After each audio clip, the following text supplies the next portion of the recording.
Welcome to the How to Play for Joyful, a roll and write game. I am the game designer, James Pao.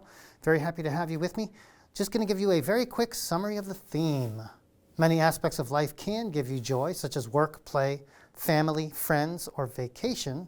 In this roll and write game, you must attempt to maximize your joy by either specializing in a few favorite things or developing a delightful balance of everything. The player who does this the best will win. Be on the lookout for opportunities to gain abundant joy, that sweet spot where, for one glorious moment, all your sources of joy align in perfect unison for an infusion of happiness. Very briefly, 2-minute summary of how to play. On your turn, you will roll your starting set of 3 base dice, which are the green ones, and 1 bonus yellow die, plus any additional bonus dice that you may have acquired in the game at this point. Now, all players will benefit from every roll, so there's plenty of fun to come and also enough to pay attention to everyone's turn. Spend your joy tokens, which are right here, in order to do powerful effects, such as buying extra dice or copying the best die faces when other players roll. The fun increases the longer the game continues as your powers and abilities ramp up quickly with each new die you purchase, and you get closer and closer to reaching your goal.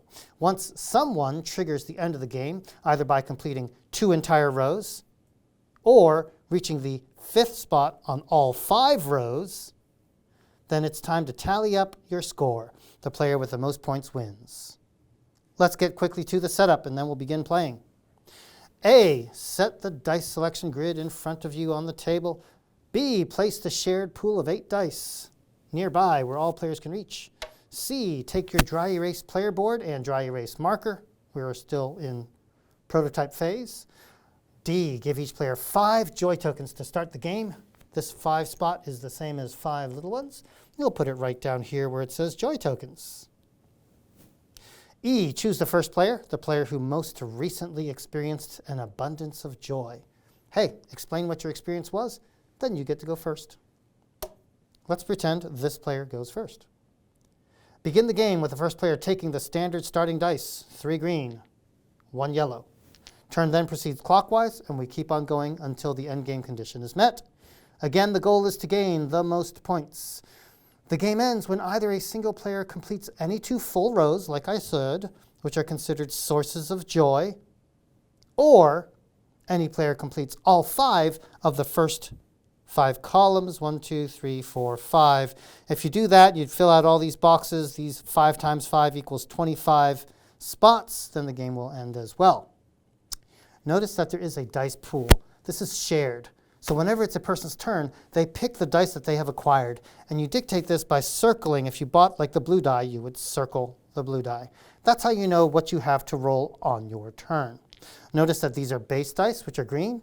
Everything else is considered bonus dice. And the yellow is the one that you do start with. The others must be purchased in order for you to roll them from then on in the rest of the game. So let's talk about turn order. So how does a turn work? Very simply, a turn works as this. First, you can make purchases optionally, meaning you can buy a die if you have enough joy tokens. You have a player aid here to help you figure out what you can do and how much it costs. And then after you've made that optional purchase, you then just roll your dice.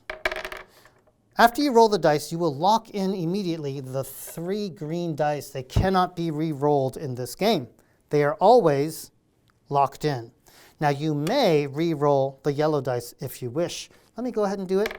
You can do it twice without any cost. Now I'm locked in. I have to stop because I've done my 2 free re-rolls.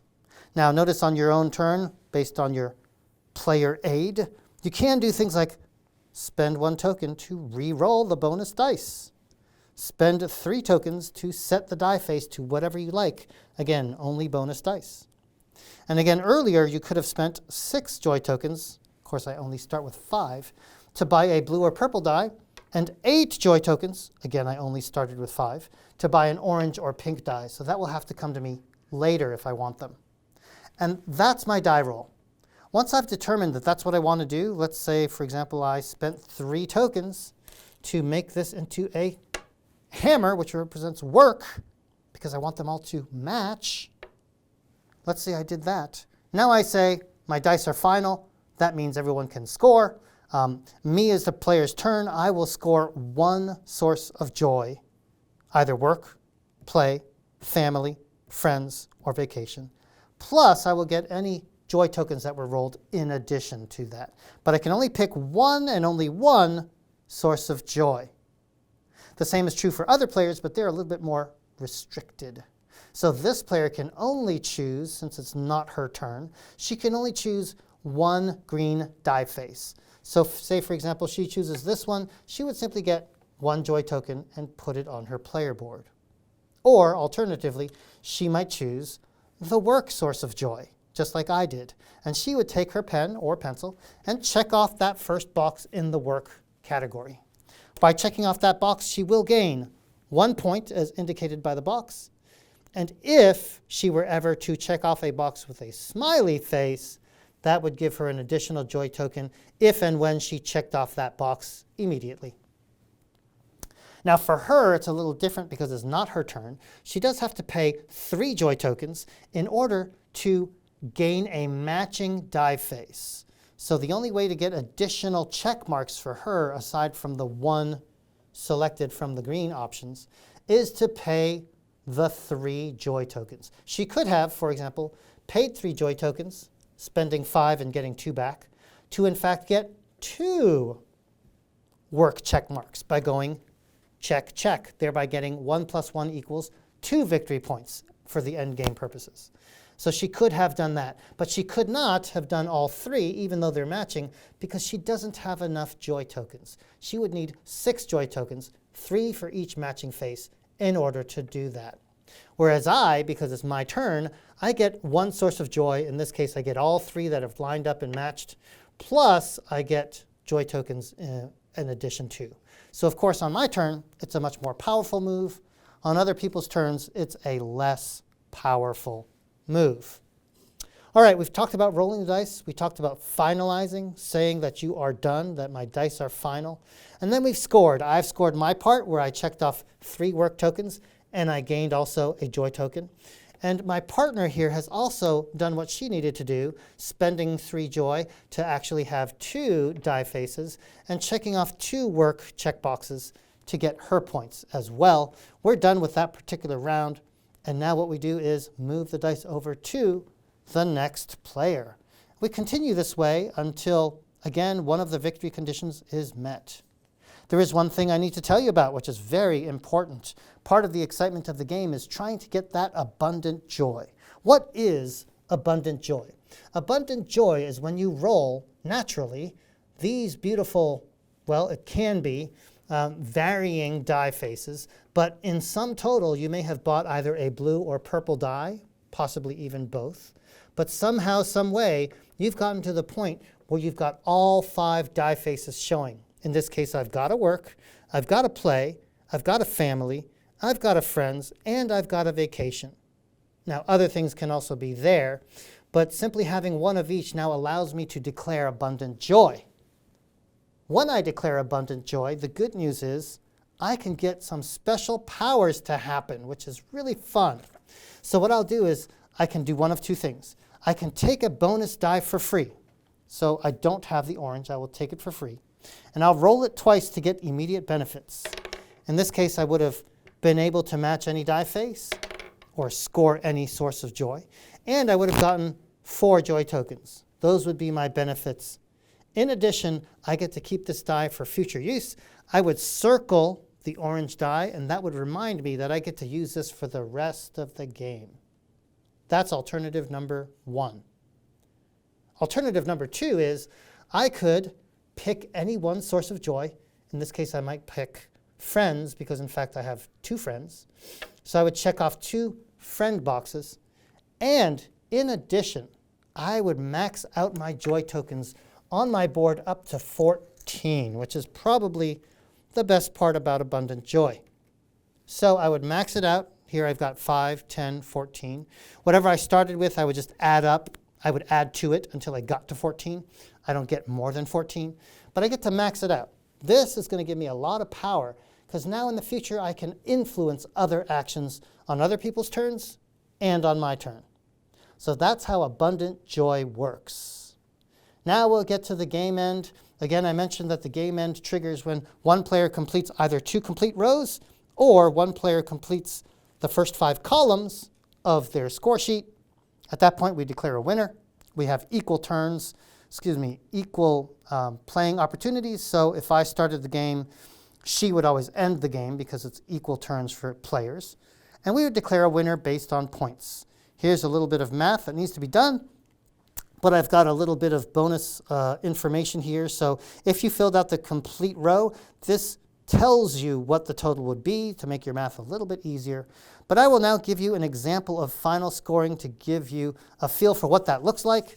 So if you'll turn your attention to this final scoring chart, you'll see that this is the example of a player who has finished the game. They will count all of their checkboxes. So I have 6 ones, that equals 6 points. For play, I have 3 checkboxes, but only a 0, 1, 1. That gives me 2 points. Family is one of the rows I completed totally. So that gives me 24 as indicated here to remind me. Friends, I didn't do so well. I only had 2 zeros. That's worth 0 points. Vacation, I filled out the entire row. And again, you can use this helpful tool to show you that it is 28 points. Now, you add up those 5 numbers, you get a subtotal of all your rows. In this case, I got 60 points. The final 3 things I got to do is figure out if I have any column bonuses. Did I complete the entire column? Yes, yes, no. So I only finished the first 2. That's plus 3 plus 4 makes plus 7. Next, I do my pink die rolls. I did acquire the pink die at some point during the game, and I started rolling it, and I got to roll it twice. I got 3 points and 6 points. Maybe I rolled it 3 times or 4 times, and I got the wild matching die face. Regardless, I get 9 points for that. Finally, my joy tokens at the end of the game. I happen to end the game with 7 joy tokens, as you can see here. That converts to divide by 2, rounded down, 3 points. Tally up these points. 60 plus 7 plus 9 plus 3 equals 79. That's my final score. That's how you score the game Joyful. Of course, the higher the number of points is the winner, and a tiebreak is the number of joy tokens that you have on your board at the end of the game. That will be your tiebreaker. So let me show you one other thing. If you happen to have rolled, of course, on a previous turn, you purchased the pink die for a cost of 8 joy tokens, and then future rounds, in that particular round you rolled it, and at some point you rolled this. This is referred to as the wild matching face. The wild matching face allows you to match any existing face that you see that you have rolled. So in this particular case, I would not gain abundant joy because the wild matching is not wild in the sense that it cannot be anything. It must match something. It can match this, that, the other, and the first. So in this case, this matching die would allow me to check off 2 boxes of any of these other things. But what it would not allow me to do is to actually have all 5 die faces, because this does not convert to whatever I like. It cannot be the 5th unrolled die. So that's how the pink wild matching faces work. You'll be using that once you buy a orange die or a pink die. You'll have the opportunity to roll that, and the breakdown of what's available on each die is available to you on this wonderful player aid. So you just look here and you'll see what each die offers you in terms of die faces. And so that in sum is the way to play Joyful. Thank you so much for joining me, the game designer James Pao. Hope you've enjoyed it, and I hope you'll play the game soon.